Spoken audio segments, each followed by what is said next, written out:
우리 하나님 말씀 같이 보시겠습니다. 사도행전 13장 말씀입니다. 사도행전 13장 13절에서 31절 말씀입니다. 사도행전 13장 13절에서 31절 말씀, 우리 찾으셔서 한 목소리로 같이 읽겠습니다. 사도행전 13장 13절에서 31절 말씀 우리 같이 읽겠습니다. 시작. 바울과 및 동행하는 사람들이 바보에서 배 타고 밤빌리아에 있는 버가에 이르니 요한은 그들에게서 떠나 예루살렘으로 돌아가고 그들은 버가에서 더 나아가 비시디아 안디옥에 이르러 안식일에 회당에 들어가 앉으니라. 율법과 선지자의 글을 읽은 후에 회당장들이 사람을 보내어 물어 이르되 형제들아, 만일 백성을 권할 말이 있거든 말하라 하니 바울이 일어나 손짓하며 말하되 이스라엘 사람들과 및 하나님을 경외하는 사람들아 들으라. 이 이스라엘 백성의 하나님이 우리 조상들을 택하시고 애굽 땅에서 나그네 된 그 백성을 높여 큰 권능으로 인도하여 내사 광야에서 약 40년간 그들의 소행을 참으시고 가나안 땅 7족속을 멸하사 그 땅을 기업으로 주시기까지 약 450년간이라. 그 후에 선지자 사무엘 때까지 사사를 주셨더니 그 후에 그들이 왕을 구하거늘 하나님이 베냐민 지파 사람 기스의 아들 사울을 40년간 주셨다가 패하시고 다윗을 왕으로 세우시고 증언하여 이르시되 내가 이새의 아들 다윗을 만나니 내 마음에 맞는 사람이라 내 뜻을 다 이루리라 하시더니 하나님이 약속하신 대로 이 사람의 후손에서 이스라엘을 위하여 구주를 세우셨으니 곧 예수라. 그가 오시기에 앞서 요한이 먼저 회개 세례를 이스라엘 모든 백성에게 전파하니라. 요한이 그 달려갈 길을 마칠 때 말하되 너희가 나를 누구로 생각하느냐? 나는 그리스도가 아니라 내 뒤에 오시는 이가 있으니 나는 그의 발심끌 풀기도 감당하지 못하리라 하였으니 형제들아, 아브라함의 후손과 너희 중 하나님을 경외하는 사람들아, 이 구원의 말씀을 우리에게 보내셨거늘 예루살렘에 사는 자들과 그들 관리들이 예수와 및 안식일마다 외우는 바선지자들의 말을 알지 못하므로 예수를 정죄하여 선지자들의 말을 응하게 하였도다. 죽일 죄를 하나도 찾지 못하였으나 빌라도에게 죽여달라 하였으니 성경에 그를 가리켜 기록한 말씀을 다 응하게 한 것이라. 후에 나무에서 내려다가 무덤에 두었으나 하나님이 죽은 자 가운데서 그를 살리신지라. 갈릴리로부터 예루살렘에 함께 올라간 사람들에게 여러 날 보이셨으니 그들이 이제 백성 앞에서 그의 증인이라. 아멘. 오늘 하루 어떻게 보내셨습니까? 우리 목회자들은 그런 이야기 했습니다. 오늘 저도 새벽 아주 이른 시간에 일어나서 4시 전에 일어나서 또 새벽 예배를 준비하고 또 장례 예배가 있어서 장례 예배를 드리고 이렇게 하는데 너무 일찍 일어나다 보니까 아무리 살아도 아직도 오전이고 그래서 우리 교역자들하고 와, 오늘 하루가 진짜 길다 그런 이야기를 하고 오늘 이 자리에 섰는데 육신은 좀 피곤합니다. 그렇지만 또 하나님 앞에 우리 성도님들과 이렇게 예배하는 시간이 얼마나 귀한지요. 오늘 장례 우리 김서정 집사님의 어머니 예배를 드리면서 오늘이 그 하관 예배여서 이제 화장하시는 곳으로 함께 따라가서 화장하시는 것을 보고 이제 그 소각로에 들어갔다가 이 뼈만 남게 되어 이제 자녀들의 손에 이렇게 인계되는 것을 보고 내 옆에 따뜻하게 있을 때 그 온기를 품어서 서로 나눌 수 있을 때 좀 더 사랑한다, 고맙다, 보고 싶다 이런 말을 해야 되겠다라는 생각을 가슴 깊이 느꼈는데, 저녁에 또 우리 등마루에 이쁜이 시온이가 이제 왔는데 목회자들이 전부 다 정말 행복이 넘치고 기쁨이 넘치고 함께 모여가지고 정말 그렇게 행복할 수가 없습니다.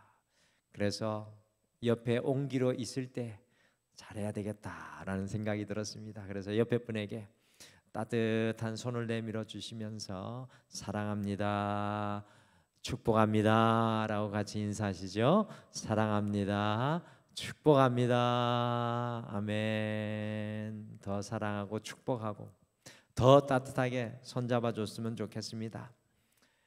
사도행전 13장에서 14장은 사도 바울과 바나바가 초대교회의 선교 전초기지인 안디옥에서 파송을 받아서 제1차 전도 여행이 이 땅끝까지 주의 복음이 나아가는 뜻깊은 말씀이 기록되어 있습니다. 앞에 지도에 보시는 것과 같이 안디옥, 저기 끄트머리 안디옥에서 출발을 해서 구브로 섬을 통과하고 버가라는, 지금 터키의 버가라는 곳에 도착을 해서 비시디아, 안디옥, 이고니온, 루스드라, 더베를 돌아서 다시 안디옥으로 돌아오는 초대교회의 최초의 공식적인 전도 여행이 사도행전 13장, 14장에 기록되어 있습니다. 이 거리가 무려 1400km의 거리인데요, 시기적으로 따지면 약 2년간 사도 바울과 바나바가 이 지역에서 전도를 했습니다. 이때 자기들의 영적인 리더인 바나바와 바울을 파송하였던 안디옥 교회의 이 교회 사람들의 마음은 어땠을까? 갑자기 그런 생각이 들었습니다. 또 교회에서 귀하게 파송을 받아서 공식적인 선교 사역을 처음 시작하였던 이 바나바와 바울의 마음은 과연 어땠을까? 마음을 이렇게 생각하고 있었는데 정영복 시인의 마음농사라는 시가 이렇게 찾아보니까 제 눈에 들어왔습니다. 정영복 시인의 마음농사라는 시가 다음과 같이 삶에 대해 고백합니다. 세상 살아가는 일 많이 복잡한 것 같아도 나이 60 코앞에 두고 이제 알겠다. 인생이란 본디 마음 농사 짓는 일, 보이지 않는 마음 하나 잘 가꾸어 가는 일이라는 걸, 사랑과 우정, 삶의 기쁨과 행복과 보람 따뜻한 이해와 용서도 결국 마음의 일이 아닌가. 손살같이 흐르는 세월에 이제 얼마쯤 남았을 나의 생, 거추장스러운 것 미련 없이 가지치기 하고 그저 마음의 집 하나 정성껏 지어야겠다라는 정영복 시인의 마음농사라는 고백입니다. 마지막이 제 마음에 참 많이 남았습니다. 손살같이 흐르는 세월에 이제 얼마쯤 남았을 나의 생, 거추장스러운 것 미련 없이 가지치기 하고 그저 마음의 집 하나 정성껏 지어야겠다. 그렇습니다. 우리의 신앙은 우리의 마음의 농사를 짓는 것입니다. 우리 신앙은 우리의 마음의 농사를 짓는 겁니다. 한국의 많은 성도들은 이 사실을 잊어버릴 때가 많습니다. 신앙이 외적인 걸로 생각하는데 사실은 우리의 신앙은 우리의 마음 농사를 짓는 것입니다. 그래서 사도 바울은 우리에게 빌립보서 2장에서 그리스도 예수의 마음을 닮으라고 우리에게 간곡하게 권면합니다. 예수로 우리의 마음을 경작하고 예수님으로 우리의 심령에 씨앗을 뿌리고 예수님으로 우리의 심령에 은혜의 길을 내라는 겁니다. 사도행전 13장 16절에서 52절까지는 사도 바울의 설교 말씀입니다. 매우 중요한 설교 말씀입니다. 그런데 저는 우리가 함께 읽은 사도행전 13장 13절에서 31절 사이에 이 사도 바울 설교 속에 등장하는 매우 중요한 세 가지 마음을 발견하게 됐습니다. 그래서 이 세 가지 마음을 보면서 성령님을 통해 어떤 마음의 농사를 여러분과 제가 짓고 살아가야 하는지 오늘 말씀을 통해 한번 우리의 삶에 적용하고 우리에게 비추어 보기를 원합니다. 그래서 오늘은 제목이 어떤 마음인가? 우리 스스로에게 질문하는 제목입니다. 어떤 마음인가? 라는 제목으로 우리 마음도 살펴보고 오늘 말씀에 나오는 세 가지 마음을 한번 살펴보면서 우리의 마음은 어떤 농사를 지어야 하는지 묵상하면서 남아있는 한 주의 삶도 말씀의 적용을 따라 살아가시겠습니다. 첫 번째 마음의 주인공은 마가 요한이라는 사람의 마음으로 자기의 마음을 따르는 사람입니다. 자기의 마음을 따르는 사람의 마음. 1차 전도 여행 때에 바나바와 바울이 함께 전도 여행을 했는데요. 사도행전 13장 5절에 보시면 마가 요한이 두 사람의 수행원, 곧 영어로 헬퍼, 그를 돕는 사람으로 이 마가 요한이라는 사람이 1차 전도 여행 때 바나바와 바울과 동행을 했습니다. 오늘 마가 요한의 어머니는 마리아라는 사람인데 예루살렘의 오순절 마가의 다락방 역사가 마가 요한의 집에서 일어났고요. 또 초대교회가 시작된 것이 바로 마가 요한의 어머니 집이었습니다. 그러니까 자기 집이죠. 사도행전 12장 12절에 보시면 베드로가 옥에서 풀려나도록 초대교회 성도들이 마가 요한의 어머니 집에 모여 함께 기도하고 있었고 베드로가 옥에서 나와 그 집을 제일 먼저 찾아갔습니다. 그러므로 마가 요한의 가정은 초대교회의 매우 중요한 역할을 감당했던 집안인데 이 바나바가 또한 마가 요한의 삼촌이었습니다. 이 마가 요한이 바나바와 바울과 1차 전도여행을 시작을 하여서 전도여행 초반에 우리가 잘 이해할 수 없는 일이 일어나고 있습니다. 같이 사도행전 13장 13절 같이 읽으실까요? 같이 읽겠습니다. 시작. 바울과 및 동행하는 사람들이 바보에서 배 타고 밤빌리아에 있는 버가에 이르니 요한은 그들에게서 떠나 예루살렘으로 돌아가고. 지도를 다시 한번 보실까요?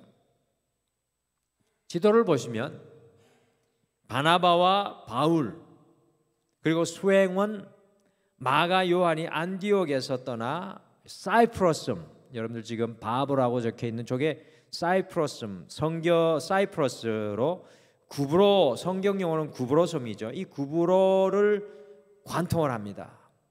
이 140km, 150km 아니죠. 한 200km 정도 될 겁니다. 150km 정도 되는 저 사이프러섬을 관통을 해가지고 바보에서 지중해 바다 270km를 건너서 버가라는 곳에 지금의 터키에 도착을 했습니다.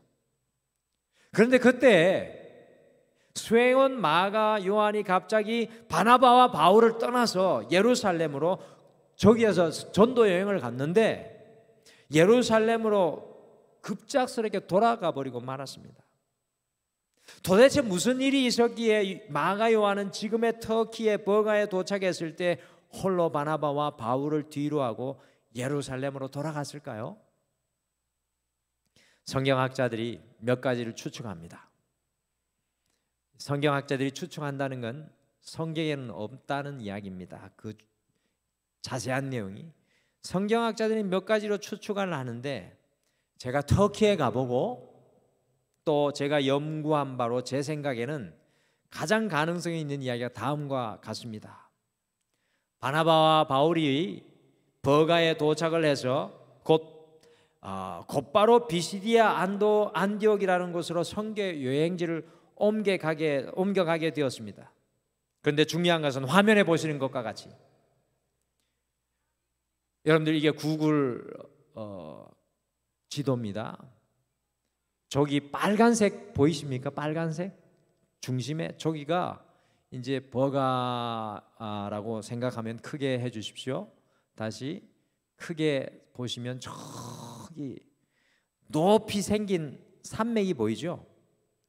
버가에서 비시디아 안디옥으로 가려면 험난한 저 타우루스 산맥을 넘어가야만 했습니다.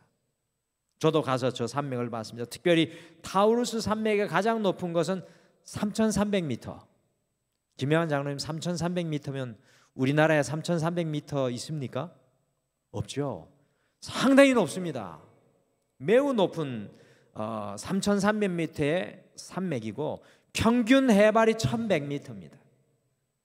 또 화면에 보시는 것과 같이, 다음 화면으로 넘겨주시죠. 이런 길을 무려 200km나 산맥입니다. 통과하여야 하는 매우 험준한 곳이었습니다. 또한 로마가 이 타우루스 산맥 지역을 점령할 때 그곳의 악명 높은 강도떼들을 소통하지 못할 정도로 강도가 매우 유명한 것이 바로 이 타우루스 산맥 지역이었습니다. 그러니 마가 요한이 죽을 고비를 넘기면서 지중해를 건너와서 구브로 섬을 관통하고 270km의 지중해 바다를 또 건너서 버가에 당도를 했는데, 바울과 바나바가 비시디아 안디옥으로 이렇게 높은 산악지대를 넘어간다고 하니까 그 마음이 어땠겠습니까? 이 마가 요한은 완전히 무너져 내릴 수밖에 없었습니다. 사실 마가 요한은 자기의 마음을 쫓았던 사람인데, 자기의 열정으로 이 선교 여행에 함께 했는데, 마가 요한은 바로 이 타우루스 산맥 앞에서 완전히 녹아져 내리고 말았습니다. 성령님의 인도하심보다 자기의 열심과 열정으로 자기의 마음을 따라서 오니 큰 어려움 앞에 더 이상 선교 여행을 이 버가에서 타우루스 산맥을 바라보며 진행할 수가 없었다는 사실입니다. 그러니 결국에 마가 요한은 이 버가에서 예루살렘으로 돌아갈 수밖에 없었다고 저는 생각합니다. 그렇습니다. 우리가 우리 마음을 따르는 것만큼 위험한 일이 없습니다. 다시 말씀드립니다. 우리가 우리의 마음을 따르는 것만큼 위험한 일이 없습니다.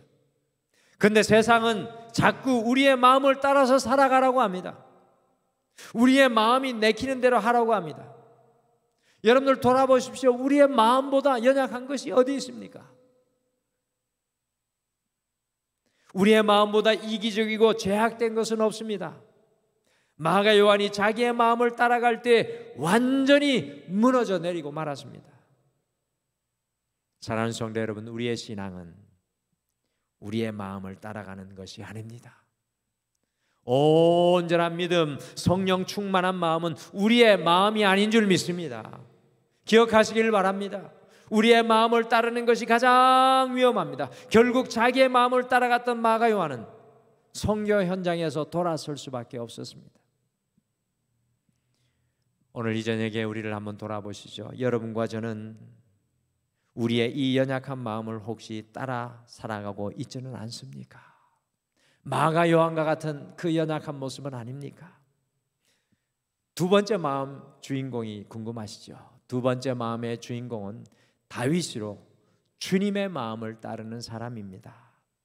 하나님께서 사실 다윗의 마음이 어떠한지 사무엘상 13장 14절에서 말씀하셨습니다. 사도 바울은 이것을 구체적으로 인용을 해서 그의 설교에 자기의 언어로 담아놨습니다. 같이 사도행전 13장 22절 같이 함께 읽겠습니다. 시작. 패하시고 다윗을 왕으로 세우시고 증언하여 이르시되 내가 이새의 아들 다윗을 만나니 내 마음에 맞는 사람이라. 그 뒤에 내 뜻을 다 이루리라 하시더니 아멘. 하나님께서는 불순종한 사울 왕을 패하시고 다윗을 이스라엘 통일 왕국의 두 번째 왕으로 세우시는데 그 다윗에 대해 이렇게 말합니다. 다윗을 만나니 내 마음에 맞는 사람이라. 여러분들, 도대체 하나님께서 표현하시는 내 마음에 맞는 사람이라는 것은 어떤 의미일까요? 제가 영어 성경으로 보니 이것의 의미가 좀 더 분명해지는 것 같습니다. 화면에 보시면 영어 NIV 성경에 보시면 내 마음에 맞는 사람이라는 의미가 A man after my own heart라고 되어 있는데, 이것의 뜻은 나의 마음을 따르는 사람, 나의 마음을 쫓는 사람이라는 뜻입니다. 다윗은 주님의 마음에 맞는 사람, 곧 주님의 마음을 어찌하든지 따라가려는 마음을 가진 사람이었습니다. 다윗 자신의 마음이 아니라 주님의 마음을 따르는 사람이었습니다. 자기의 마음을 주님께 맞추려고 했던 사람이 바로 다윗이라는 겁니다. 여러분들 생각해 보십시오. 다윗이 만약에 골리앗을 만났을 때 자기의 마음을 따랐다고 하면 어떻게 되었겠습니까? 사울 왕과 온 이스라엘 백성들이 다 자기의 마음을 따를 때 두려움에 완전히 녹아내리고 말았습니다. 그러나 다윗이 주님의 마음에 합하니 그가 주님의 마음을 쫓아가고 따라가니 골리앗은 아무 문제도 되지 않았습니다. 당당히 자기가 할 수 있는 물맷돌을 들고 골리앗을 쓰러뜨렸습니다. 만약에 다윗이 아둘람굴에 갇혀 있을 때 자기의 마음을 따랐다면 어떻게 되었겠습니까? 다윗은 그 아둘람굴에서 절대로 벗어나지 못했을 것입니다. 무려 10년이나 넘게 사울 왕에게 쫓기는 다윗이었지만 그 마음이 주님의 마음을 쫓으니 인생의 막다른 골목에서도 주님께서 보내시는 놀라운 조력자들과 인재를 만나게 되는 놀라운 은혜를 경험하게 되었습니다. 오늘 새벽에 김병준 목사님이 차를 운행하면서 장례식장 이 발인 예배를 드리러 가는데 난폭한 차량 운전자가 저희를 앞질러서 우리는 직진을 해야 되는데 직진하는 차를 가로질러서 가는 놀라운 역사가 일어났습니다. 그래서 김병준 목사님이 차를 운전하다가 그 자리에서 일어날 듯한 기세를 제가 봤는데 왜 일어나지 못했느냐? 교회 차 이름이 붙어 있었기 때문에 일어나지 못하고, 교회 차 이름만 안 붙어 있었으면 일을 가는, 농담입니다. 우리 병준 목사님의 모습을 봤는데, 그렇죠? 우리가 수많은 순간에 인생을 살아갈 때 그렇지 않습니까? 내 마음을 따라가면 얼마나 많은 부딪힘이 있고 내 마음을 쫓아가면 얼마나 많은 깨어짐이 있고 아픔이 있습니까? 그러나 그런 순간에 주님의 마음을 쫓아가려고 애쓸 때 우리의 인생은 하나님의 놀라운 은혜를 경험하게 된다는 것입니다.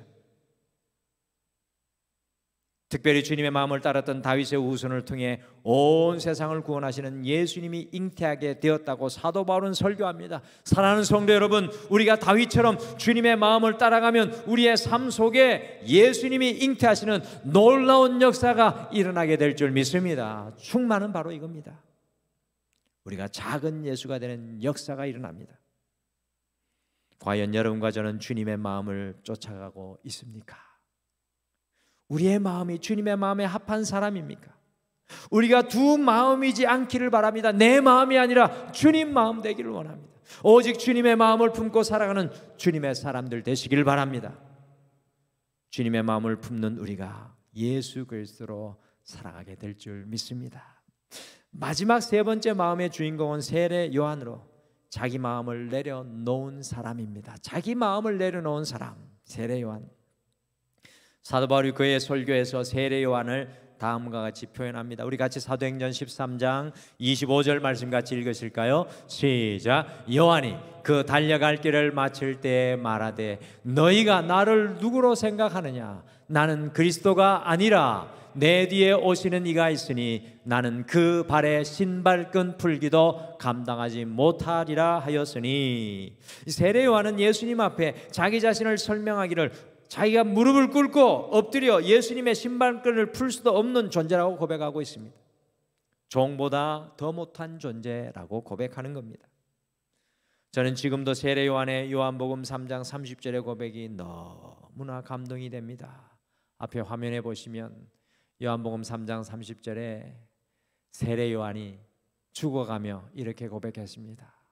그는 흥하여야 하겠고 나는 쇠하여야 하리라.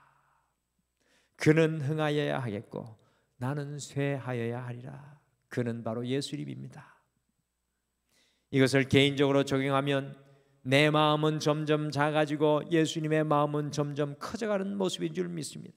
결국에 내 마음이 작아지고 또 작아져 자기의 마음을 내려놓은 사람의 대표가 세례 요한입니다. 세례 요한은 자기의 욕심과 탐욕과 고집과 아집도 다 내려놓고 오직 그의 마음이 예수님으로 흥하는 놀라운 은혜를 누렸던 사람입니다. 우리가 다윗처럼 어떻게 예수님의 마음을 쫓아갈 수 있을까요? 그것은 우리의 마음을 내려놓을 때만 그것이 가능합니다. 교회에서 문제가 일어나고 아픔이 일어나는 대부분의 사건은 내 마음을 세례 요한처럼 내려놓지 못할 때가 많기 때문입니다. 갈등이 심하여질 때는 어떤 때입니까? 내가 흥하여질 때가 갈등이 제일 심해집니다. 우리가 우리의 마음을 내려놓을 때만 우리가 온전히 주님의 마음을 쫓을 수 있게 되는 것입니다. 세례 요한처럼 주님이 자꾸 우리 안에 흥하게 해야 합니다. 그러면 우리의 마음은 자꾸 작아지고 결국에는 우리의 마음을 세례 요한과 같이 내려놓을 수 있게 됩니다. 세례 요한이 어떤 사역을 감당했던 사람입니까? 바로 주님의 길을 예비하여 주님께서 이 땅에 임하게 하였던 구약의 마지막 선지자였습니다. 구약의 문을 꿰뚫어버리고 신약의 문을 연 사람이 세례 요한입니다. 우리의 마음이 예수님으로 흥하여져 우리의 마음을 내려놓으면 우리를 통하여서 우리의 인생에 닫혀졌던 문이, 구약의 문이 깨어지고 신약이 열린 것처럼 우리의 삶의 현장 속에도 그와 같은 역사가 일어날 것입니다. 사랑하는 성도 여러분, 우리의 마음이 예수님으로 흥하여 우리의 마음은 새하여져 우리의 마음을 내려놓는 놀라운 역사가 여러분과 저의 삶 속에도 날마다 일어나게 되시기를 간절히 축복합니다. 사랑하는 성도 여러분, 여러분과 저의 마음은 어떤 마음입니까? 마가 요한처럼 우리는 우리 자신의 마음을 따라가고 있지는 않습니까? 자신의 마음을 따라가는 사람은 늘 퇴보할 수밖에 없습니다. 우리의 마음은 다윗과 같이 주님을 따르는 마음, 주님의 마음에 맞는 마음, 주님의 마음에 조율된 마음이 되기를 원합니다. 세례 요한과 같이 우리의 마음이 주님으로 날마다 흥하여지고 우리의 마음은 새하여지기를 간절히 소망합니다. 그리하여 이번 한 주 다윗과 같이 우리의 마음이 주님의 마음을 쫓아가는 남아있는 한 주가 되시기를 간절히 축복합니다. 주님의 마음을 느끼시고 주님의 마음을 드러내십시오. 우리 오늘 말씀 생각하시며 이 찬양 마지막으로 함께 고백하고 잠깐 기도하겠습니다. 오늘 이곳에 계신 성령님이라는 찬양의 마음인데 오늘 말씀과 매우 잘 연결된다고 생각합니다. 주님, 이곳에 성령님께서 우리를 가르치시고 닫힌 우리 마음을 열어주시고 주의 빛으로 우리의 마음을 밝혀 주시옵소서. 그래서 주님보다 앞서지 않고 겸손하게 주님의 말씀을 기다리며 주님의 손에 우리를 드리겠습니다. 우리 같이 찬양하시죠.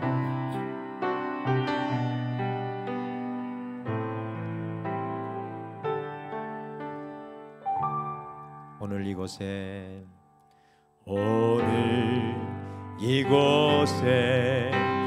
계신 성령님, 우리에게 말씀하시고 우리를 가르치소서. 닫힌 우리 마음 열어주시고 주의 빛으로 밝혀 우리를 인도하소서. 주님보다 앞서지 않고 겸손하게 주님의 말씀 기다리니 주님 손에 우릴 드립니다. 사랑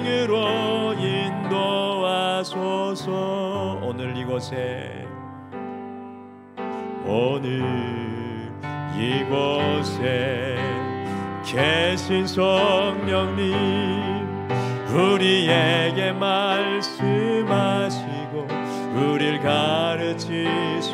다친 우리 맘, 다친 우리 맘 열어주시고 주의 빛으로 밝혀 우릴 인도하소서. 주님보다 앞서지 않고 겸손하게 주님의 말씀 기다리니 주님 손에 우릴 드립니다. 사랑으로 인도하소서. 주님보다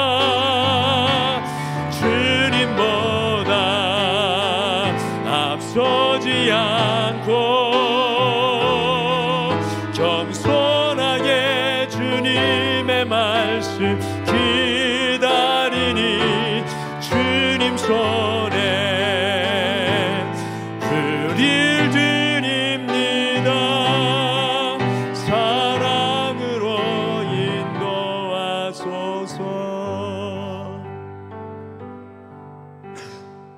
우리 시간 잠깐 함께 기도했으면 좋겠습니다. 주님, 연약한 내 마음을 붙잡아 주시옵소서.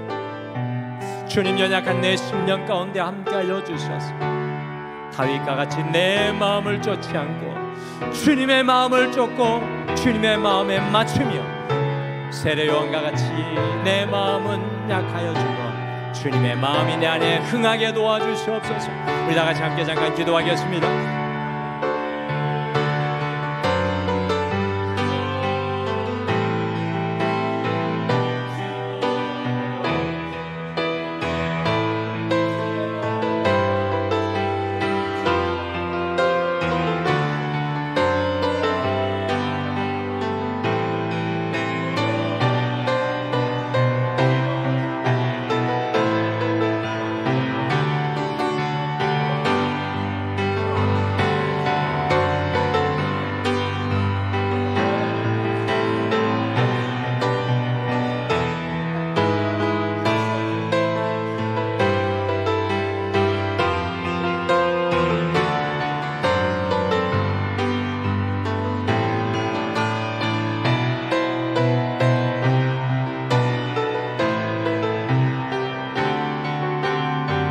주님보다 앞서지 않고 겸손하게 주님의 말씀 기다리니 주님 손에 우릴 드립니다. 사랑으로 인도하소서.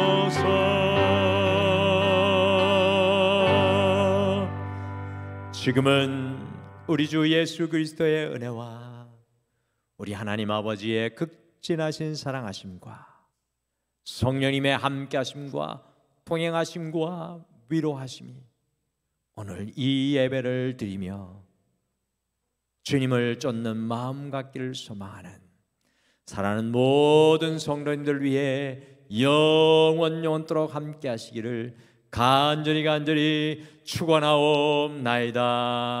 아멘.